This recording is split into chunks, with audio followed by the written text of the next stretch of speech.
Hello, today we will guide you through how to add a countdown timer to your Funnelish funnel.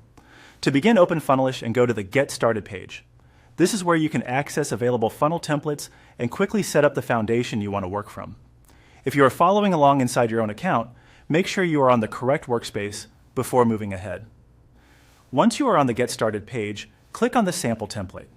This template gives you a ready-made structure to work with, which makes it much easier to add and test elements like a countdown timer without building everything from scratch.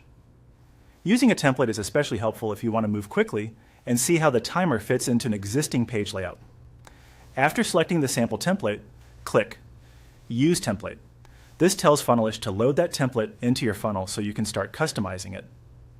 Depending on your connection speed, it may take a moment for the next screen to appear, so just give it a second if needed. When the funnel opens, click on Landing Page. This will take you to the specific page where you want the countdown timer to appear. Since timers are often used to increase urgency on landing pages, this is a common place to add one. Before making changes, it is always a good idea to quickly confirm that you are editing the correct page. Next, click Edit. This opens the page editor where you can modify the design and content of the landing page. Inside the editor, you will be able to place new elements directly onto the page layout.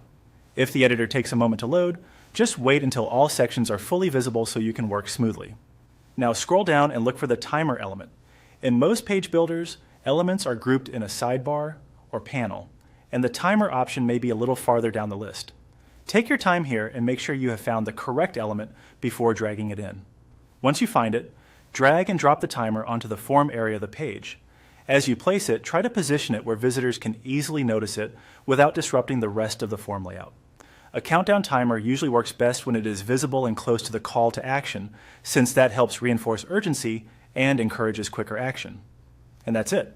You've now added a countdown timer to your Funnelish funnel using a template, open the landing page editor, and place the timer directly onto the form.